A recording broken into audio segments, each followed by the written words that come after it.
You're not too far gone. This message will find you. Have you ever felt like you've gone too far? Like you've made choices you can't undo? Like if people really knew your story, they would walk away? What if I told you the Bible was written for people exactly like that? Not perfect people, not people who always got it right, but people who failed, who ran, who broke, and still found their way back. And maybe, just maybe, this message is for you. There's a pattern in Scripture that most people miss.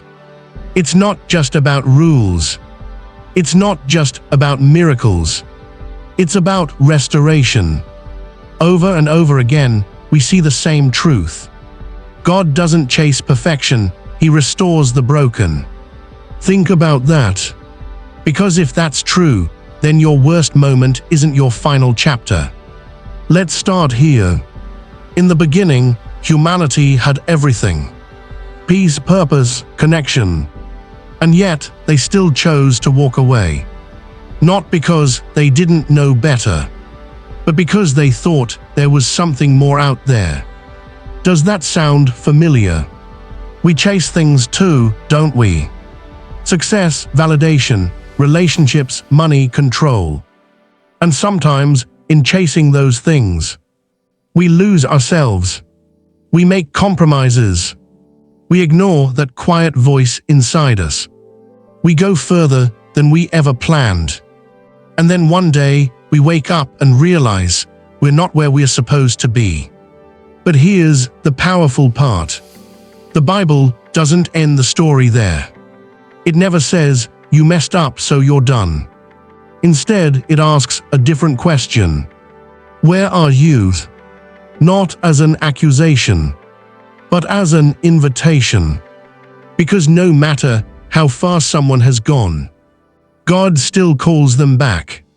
There's a story Jesus told that captures this perfectly. A son asks for his inheritance early.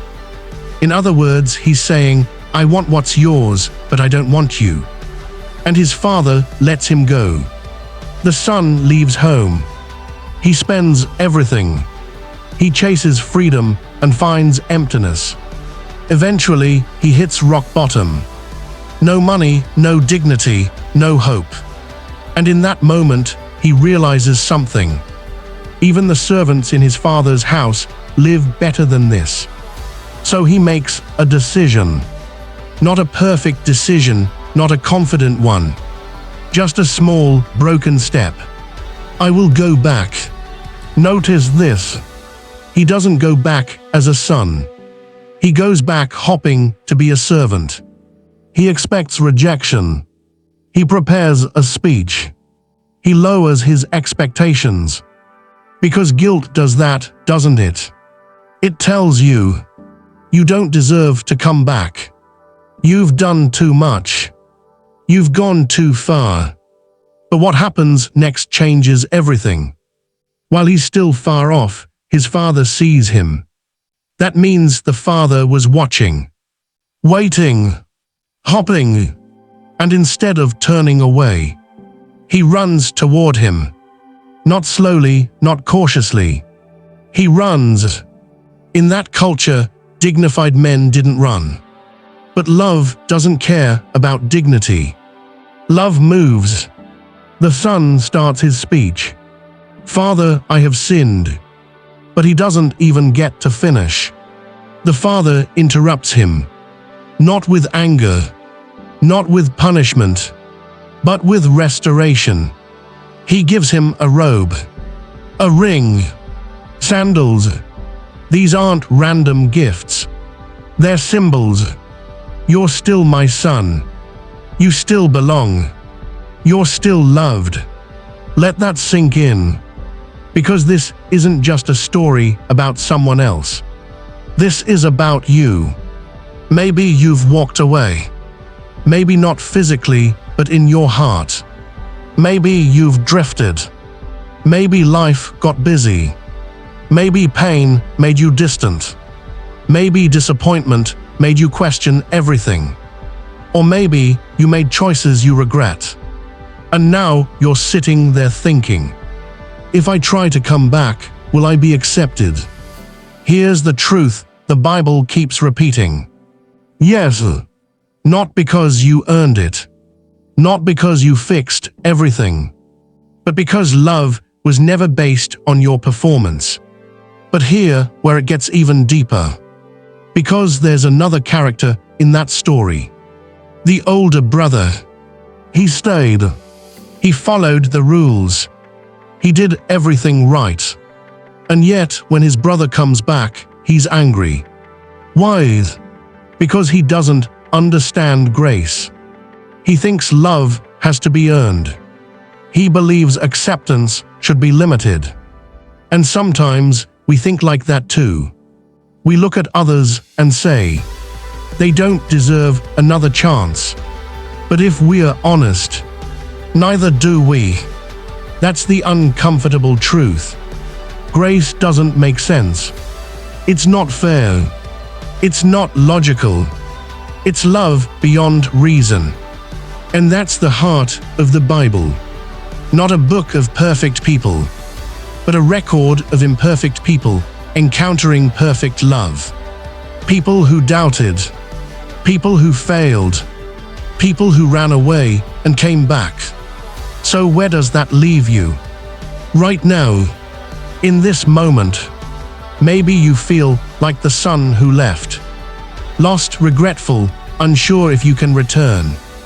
Or maybe you feel like the older brother, trying to do everything right, but still feeling disconnected. Or maybe you're somewhere in between. Wherever you are, the message is the same. You are not too far gone. Not your past. Not your mistakes. Not your doubts. None of it disqualifies you. But here the key. The son had to make a move. He had to get up. He had to take a step back. And maybe that's what this moment is for you. Not a huge leap. Not a perfect transformation. Just a step. A decision. A quiet moment where you say, I want to come back. Because the truth is, the Father is already watching, already waiting, already ready to run toward you. You don't have to fix everything first. You don't have to clean up your life before you come back. You just have to come back.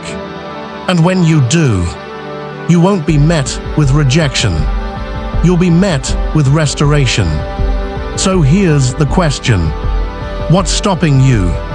Fear, shame, doubt, or the belief that you've gone too far? Because if that's what you believe, this message was meant to find you. Take a moment, right now. Be honest with yourself. Where are you? And where do you want to be? Because your story isn't over. Not even close. And maybe, just maybe, this is the moment everything begins to change. If this message spoke to you, don't ignore it. Drop a comment below and share what part of this hit you the most. I'd really love to hear your story. And if you know someone who feels lost, broken, or far from where they should be, share this video with them. You never know, this might be the message they've been waiting for.